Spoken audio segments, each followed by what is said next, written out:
Existe um mapa secreto trazido do Tibete por Helena Blavatsky no século XIX. Ele não desenha fronteiras geográficas, mas os territórios da sua própria consciência.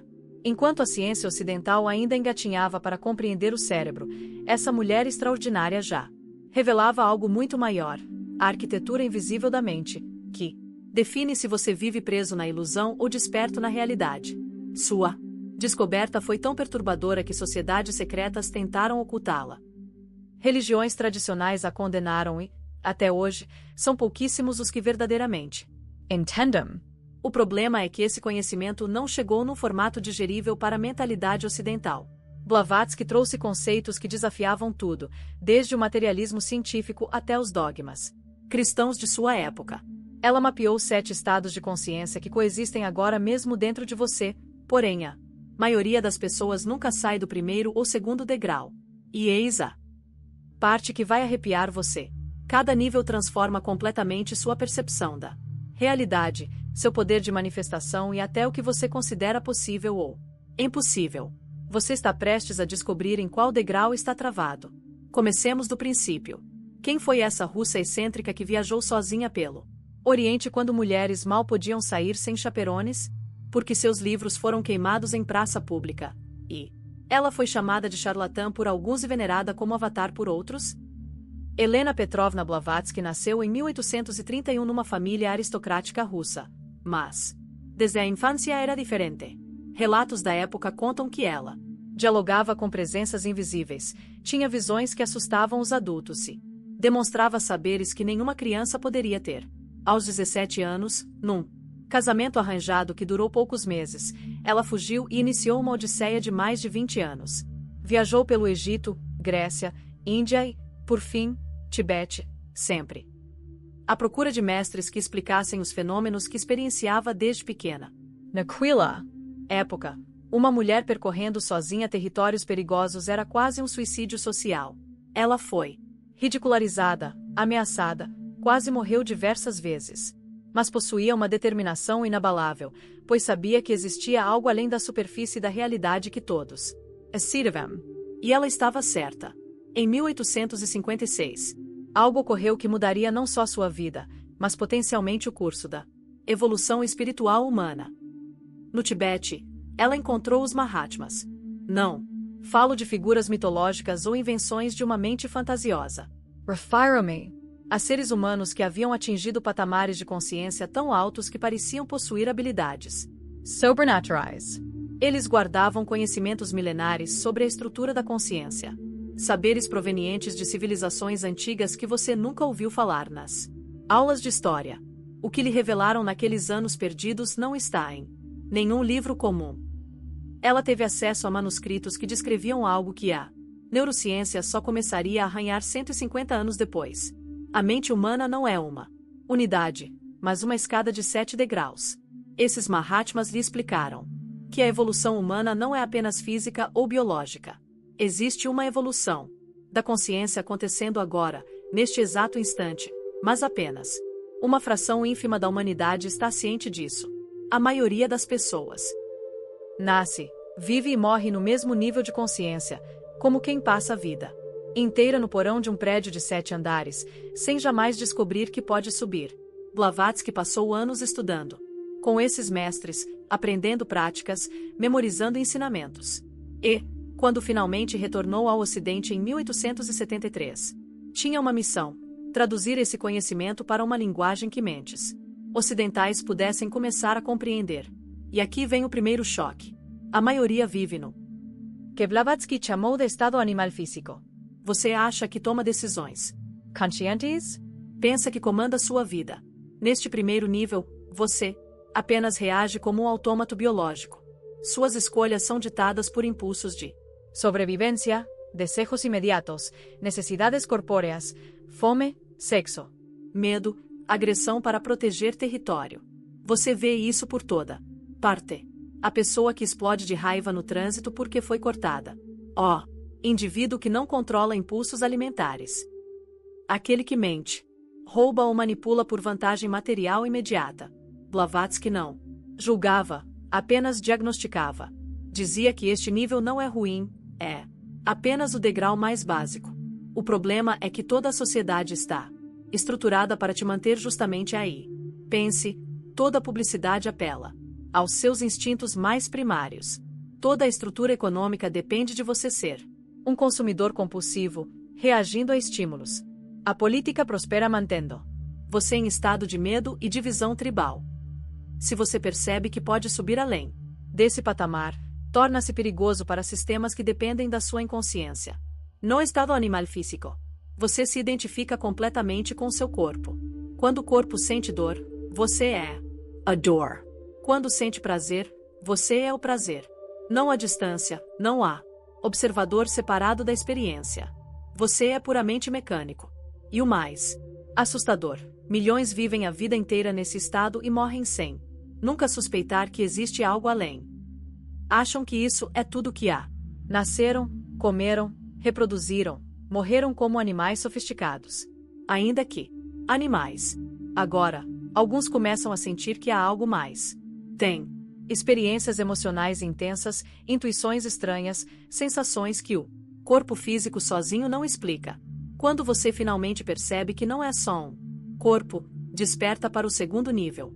Mas eis a armadilha que Blavatsky identificou com precisão cirúrgica. Você cai na prisão emocional. Ela chamava isso de corpo astral. E é aqui que a maioria das pessoas espiritualmente despertas fica travada para sempre. Você começa a sentir energias, entra num ambiente e sabe imediatamente se a vibração é boa ou ruim. Tem sonhos premonitórios. Talvez desenvolva alguma sensibilidade. Sequoia. Sente o que outros estão sentindo. Parece um avanço enorme. E é. Mas vem com um preço terrível. Você se torna marionete dos próprios sentimentos. Acorda de mau humor e o dia inteiro fica arruinado. Alguém te critica e você desmorona emocionalmente por dias. Sente atração por alguém e perde completamente a razão. Seus relacionamentos são montanhas russas. Emotionize. No segundo nível, você percebeu que não é apenas matéria, mas agora está totalmente identificado com o corpo emocional. E eis o que poucos percebem. Esse nível é tão hipnótico quanto o primeiro. Você acha que está evoluindo espiritualmente porque medita, porque trabalha com cristais, porque faz yoga, porque lê sobre a espiritualidade? Mas se suas emoções te controlam, você ainda está adormecido. Só mudou de cela, saiu da prisão física e entrou na prisão emocional. Blavatsky via isso constantemente. Pessoas que abandonavam o materialismo puro, mas ficavam presas em dramas emocionais espiritualizados. Relacionamentos kármicos intensos que servían de desculpa para comportamientos tóxicos, dependencia emocional. Disfarçada de coneca o de almas gemeas, manipulação emocional justificada por sensibilidades sequoia. Ela alertava. O corpo astral pode ser ainda mais enganador que o físico, porque suas ilusões parecem mais reais, mais significativa, mas espirituée. Então, algumas pessoas começam a perceber que emoções também não são confiáveis. Questionam seus próprios sentimentos, não se deixam levar por cada onda emocional e descobrem o poder da mente. Bem-vindo ao terceiro nível. Você pensa que, ao usar a razão, está sendo consciente. Blavatsky ria dessa ilusão. Terceiro nível é o que ela chamou de mente concreta, aquela que resolve problemas práticos, acumula informação, organiza conceitos. É onde cientistas, advogados, intelectuais e acadêmicos passam a vida. Neste patamar, você finalmente tem algum controle sobre emoções e impulsos físicos. Através do pensamento racional, pode analisar situações logicamente, aprender sistemas complexos, planejar o futuro com base em cálculos. Nossa civilização tecnológica inteira foi construída por pessoas operando neste nível. É um avanço gigantesco sobre os dois primeiros, mas ainda é uma prisão. A mente concreta só trabalha com o já conhecido. Pega informações do passado, compara, categoriza, tira conclusões baseadas em precedentes. É uma calculadora sofisticadíssima, mas continua sendo uma máquina. Não consegue insights verdadeiramente originais. Não percebe verdades além da lógica binária. Não acessa conhecimento que não venha pelos 5 sentidos e pelo raciocínio dedutivo. O aditivo. E eis o segredo terrível que ninguém conta. A mente racional, quando não subordinada a níveis superiores, sempre serve ao ego. Torna-se a advogada da sua personalidade, justificando seus desejos, racionalizando comportamentos, criando argumentos brilhantes para defender posições que, no fundo, vêm de medos e desejos inconscientes. Você vê isso em debates intelectuais, onde pessoas inteligentíssimas constroem castelos lógicos elaborados, que, na essência, só protegem suas crenças emocionais. Blavatsky observou que muitos intelectuais se apaixonam tanto por suas próprias capacidades mentais, que constroem prisões de conceitos ao redor de si. Podem explicar tudo, mas não entendem o que realmente importa. Podem dissecar o funcionamento mecânico do universo, mas são cegos para seu significado. Podem mapear cada neurônio do cérebro, mas não fazem ideia do que é consciência. O terceiro nível te dá poder, mas não te dá sabedoria. E então chegamos ao abismo. Entre o terceiro e o quarto nível, há um vazio aterrorizante que Blavatsky descreveu como o portal onde há personalidade more. Por isso tão poucos avançam. Pois para acessar a mente superior, a consciência abstrata e intuitiva que percebe padrões e verdades universais, você precisa deixar morrer a identidade que construiu a vida inteira. Seus títulos, crenças, história pessoal, tudo o que você acha que é, tudo que te faz sentir especial e único, vira pó. Imagine estar na beira de um precipício, precisando soltar tudo que segura para voar, sem garantia alguma de que há algo do outro lado. Esse é o momento mais aterrorizante da evolução da consciência. A maioria sente o abismo se aproximar e recua imediatamente. Prefere a segurança de uma identidade conhecida, ainda que limitada, ao terror do desconhecido absoluto. Blavatsky dizia que é aqui que os verdadeiros buscadores se separam dos curiosos. Curiosos querem conhecimento espiritual como colecionam informações. Verdadeiros buscadores estão dispostos a more psychologicamente. E morte psicológica não é metáfora. É a experiência real de ver tudo que você pensava ser desintegrar-se. Seus valores mudam radicalmente. Relacionamentos que eram centrais de repente parecem superficiais. Ambíguos que te motivavam perdem todo o sentido. Você passa pelo que místicos chamam de noite escura da alma. Se atravessar esse abismo, chega ao quarto nível, a consciência búdica. Pouquíssimos chegam aqui. Blavatsky usava a palavra budi, não budismo, mas o estado búdico de percepção pura. Ela por vezes se referia a este como o quinto nível, dependendo do sistema. Você não pensa sobre as coisas, você as conhece diretamente. Não há mais separação entre observador e observado. Não há mais processo mental mediando sua percepção da realidade. É difícil descrever para quem nunca experienciou, mas tentarei. Imagine olhar para uma árvore. Normalmente você vê a árvore. Sua mente identifica a árvore. Associa a memórias. Talvez pense em sua utilidade. Tudo isso em frações de segundo. No estado búdico, não há esse processo. Você e a árvore são uma coisa só no instante da percepção. Você conhece a árvore de dentro. Não como observador externo, mas como se fosse a própria consciência da árvore olhando para si. É aqui que ocorrem verdadeiros milagres, curas inexplicáveis, porque você percebe diretamente o padrão energético causador da doença e pode alterá-lo. Visões proféticas, porque você opera num nível onde tempo linear é apenas uma possibilidade de percepção. Telepatia real, porque não há mais separação fundamental entre mentes. Tudo isso que parece fantasia é simplesmente o funcionamento natural da consciência neste patamar, mas tem um preço altíssimo que Blavatsky documentou com detalhes brutalmente honestos. Aqui, você perde totalmente a capacidade de viver uma vida comum. Vê através de todas as máscaras sociais. Conversas normais tornam-se quase impossíveis, porque você percebe as motivações inconscientes por trás de cada palavra. Sente a dor coletiva da humanidade como se fosse sua. Não consegue mais se distrair com entretenimento superficial, pois tudo parece vazio comparado à intensidade da percepção direta da realidade. Muitos que chegam aqui tornam-se eremitas, não por escolha filosófica, mas porque simplesmente não conseguem mais funcionar na sociedade normal. Alguns desenvolvem compaixão tão profunda que dedicam a vida ao serviço de aliviar o sofrimento alheio. Alguns enlouquecem porque a intensidade da percepção é maior do que a estrutura humana suporta. A própria Blavatsky passou por períodos de instabilidade extrema após certas iniciações que a forçaram a operar neste nível antes de estar completamente preparada. E então há o sexto estado, Atma, o nível que desafia a linguagem. Aqui a individualidade dissolve-se completamente. Blavatsky usava a expressão espírito puro, além de qualquer forma ou conceito.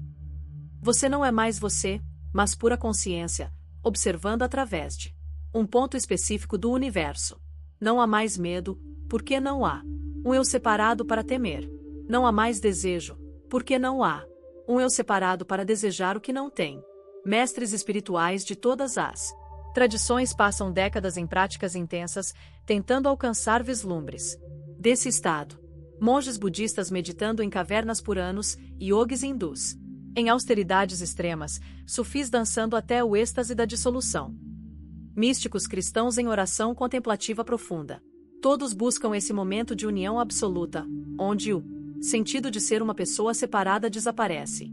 Blavatsky mapeou não apenas a existência desse estado, mas como chegar lá de forma sistemática.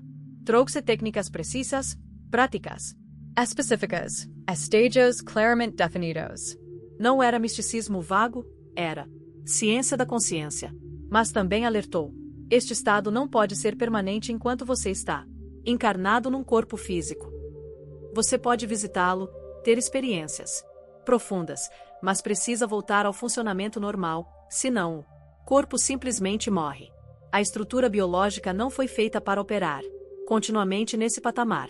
E então existe o sétimo mistério, o nível que Blavatsky apenas indicou, nunca explicou diretamente.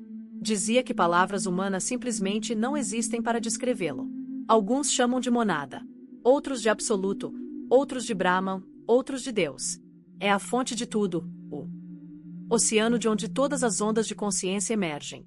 Não é um lugar, não. É um estado, não é a experiência. É o que está experienciando todas as experiências simultaneamente através de todos os pontos de consciência no universo. E eis o que vai explodir sua mente. Você já está lá agora mesmo. Nunca saiu. Nunca poderia sair, porque não existe fora disso.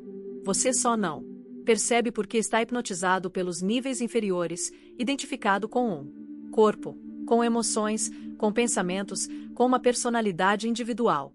O sétimo nível não é algo que você alcança, é o que você sempre foi. É o reconhecimento do que sempre esteve aqui. Blavatsky dizia que todos os 6 níveis anteriores são como camadas de roupa, cobrindo sua natureza verdadeira. A prática espiritual não é adicionar mais camadas, é remover cada uma até ficar no em sua essência primordial. Mas eis o paradoxo que ela enfatizava. Você não pode pular direto para o sétimo nível. Precisa atravessar cada degrau conscientemente. Cada nível tem suas lições, desafios, purificações necessárias. Agora você entende por que tentaram calar Blavatsky. Porque suas obras foram queimadas? Porque foi ridicularizada, perseguida, caluniada? Porque esse conhecimento destrói sistemas de controle. Se as pessoas descobrem que podem ascender pela escada da consciência sozinhas, sem intermediários, sem instituições, sem autoridades externas, quem precisa de sacerdotes dizendo o que Deus quer? Quem precisa de governantes explorando medo e ignorância? Quem precisa de corporações vendendo felicidade via produtos? O mapa que ela trouxe é revolucionário demais. Não é reforma, é revolução completa da consciência humana. E não é coincidência que ela fundou a Sociedade Teosófica justamente durante a Revolução Industrial, quando o materialismo científico consolidava seu domínio sobre a mente ocidental, quando religiões tradicionais perdiam poder, mas nada substituía a função de guia espiritual que desempenham. Blavatsky tentava evitar que a humanidade caísse num materialismo absoluto que nos levaria ao desastre. Plantava sementes de um saber que poderia florescer nas gerações futuras. E olhe ao redor agora. Quantas pessoas estão acordando? Quantas questionam narrativas oficiais? Quantas buscam algo além de consumir e morrer? As sementes que ela plantou estão germinando. Então, como saber em qual nível você está preso? Agora, Darei sinais inconfundíveis. Se a maior parte de sua atenção está em necessidades básicas de sobrevivência, segurança material, prazeres físicos imediatos, você opera principalmente no primeiro nível. C. Você está constantemente numa montanha-russa emocional, se seus relacionamentos são dramáticos, se toma decisões baseadas em como se sente no momento, você está preso no segundo nível. Se você vive na sua cabeça, se acredita que pode pensar sua saída de qualquer problema, se valoriza intelecto acima de tudo, se tem dificuldade de agir porque analisa demais, você está no terceiro nível. Se você começou a ter sincronicidades constantes, se intuições profundas chegam sem esforço, se sente conexão profunda com tudo, mas ainda mantém senso claro de individualidade, você pode estar tocando o quarto nível. Se a percepção direta da realidade sem filtros mentais tornou-se natural, se você experimenta estados de unidade com frequência, se habilidades que parecem sobrenaturais começam a se manifestar espontaneamente, você pode estar operando no quinto ou sexto níveis. E se você realmente alcançou vislumbres do sétimo, provavelmente não está assistindo vídeos no YouTube. Provavelmente está numa caverna no Himalaia ou dedicou sua vida ao serviço desinteressado da humanidade. A maioria de nós transita entre os 3 primeiros níveis, dependendo da situação. Você acorda com fome, primeiro nível. Recebe uma notícia ansiosa, segundo nível. Senta para resolver um problema complexo, terceiro nível. O objetivo não é abandonar os níveis inferiores, é integrá-los sob a direção dos superiores. Você ainda precisa comer, mas não é escravo da gula. Ainda sente emoções, mas não é dominado por elas. Ainda usa o intelecto, mas ele serve à intuição, em vez de tentar controlar tudo. Blavatsky não deixou apenas o mapa, deixou o método. E essa parte que você esperava. Existe uma prática específica que força a consciência a se desidentificar do nível atual e subir. Não é meditação comum onde você senta e esvazia a mente. Não é visualização New Age, onde imagina a luz branca. É uma tecnologia mental precisa que ela aprendeu no Tibete e adaptou para mentes ocidentais. A técnica se chama autoobservação sem julgamento. Parece simples, mas é devastadoramente eficaz. Funciona assim. Você passa o dia prestando atenção em qual nível de consciência está operando. A cada momento, mas sem julgar, sem tentar mudar, apenas observando. Quando se pega tendo uma reação instintiva, nota. Primeiro nível. Quando se pega sendo levado por uma emoção, nota. Segundo nível. Quando se pega perdido em pensamentos, nota. Terceiro nível. O truque é que o ato de observar já é de um nível superior ao observado. Você não pode observar o primeiro nível a partir do primeiro nível. Não pode observar pensamentos se está totalmente identificado com eles. O observador sempre está um degrau acima. Portanto, cada vez que você pratica a observação genuína, sem julgamento, posiciona-se no próximo degrau da escada. Mas eis o desafio que faz a maioria desistir. Você precisa fazer isso constantemente. Não 5 minutos pela manhã durante a meditação, mas o dia inteiro. Semana após semana, mês após mês, anos. É trabalho árduo, vigilância constante. E todo o seu sistema vai resistir, porque cada nível tem sua própria inércia, seu próprio desejo de permanecer como é. Seu corpo não quer que você pare de se identificar com ele, pois tem medo da morte. Suas emoções não querem que você pare de se identificar com elas, pois perdem poder sobre você. Sua mente não quer que você pare de se identificar com ela, pois deixa de ser a comandante. Cada nível criará resistências sutis e não tão sutis para te manter exatamente onde você está. Blavatsky alertava. Esta prática precisa ser acompanhada de purificação. Ética. Não adianta tentar acessar níveis superiores enquanto você mente, manipula, fere outros deliberadamente, pois tais ações te ancoram nos níveis inferiors. Você não pode estar verdadeiramente no quarto nível ou além, enquanto opera com desonestidade, crueldade ou egoísmo extremo. A consciência superior simplesmente não coexiste com essas vibrações densas. Ela também enfatizava o estudo, não superficial, mas o mergulho profundo nos ensinamentos das tradições de sabedoria. Pois, quando você começa a ascender, Precisa de mapas para não se perder. Precisa entender o que está vivenciando. Precisa de vocabulário para dar sentido a estados de consciência que a linguagem comum não descreve. Por isso, ela escreveu a doutrina secreta, Easy Sem Véu, a voz do silêncio. Eram mapas para viajantes do espaço interior. E havia um terceiro componente, serviço. Quanto mais você acende, mais percebe que separação é ilusão. Quando você fere outro, fere a si mesmo. Quando ajuda outro, ajuda a si mesmo. Não como conceito moral, bonito, mas como percepção direta da realidade. Assim, serviço desinteressado torna-se natural, não por obrigação, mas porque você genuinamente não vê diferença entre seu bem-estar e o bem-estar alheio. Esses três pilares, autoobservação, purificação ética e serviço compassivo, formam o tripé que sustenta a ascensão da consciência. Blavatsky testou isso em si mesma. Ensinou a inúmeros estudantes e os resultados foram inegáveis. Pessoas transformavam radicalmente suas vidas, não porque acreditavam em algo novo, mas porque experienciavam níveis de realidade antes. And vice versa. Olha, não estou te vendendo nada aqui. Não peço que acredite cegamente. Mostro um mapa que uma mulher extraordinária arriscou tudo para trazer. Ela sofreu ridicularização, perseguição, solidão profunda. Morreu.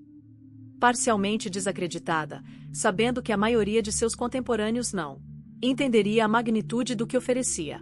Mas fez isso mesmo assim, porque sabia que, eventualmente, haveria pessoas prontas. Talvez você seja uma delas. Talvez algo dentro de você reconheça a verdade do que é dito aqui. Não, porque eu seja persuasivo, mas porque ressoa com algo que você já sabia. Mas tinha esquecido. Esse mapa da consciência não é invenção de Blavatsky. Ela não o criou. Descobriu ou redescobriu algo que sempre existiu, que sempre foi verdade sobre a natureza da consciência humana. Cada tradição mística tem sua versão. Budismo tem seus fanas e realizações progressivas. Hinduísmo tem seus 7 chakras e estados de samadhi. Sufismo tem seus estágios do caminho. Cabala tem sua árvore da vida com 10 sefirot. Cristianismo místico tem seus estágios.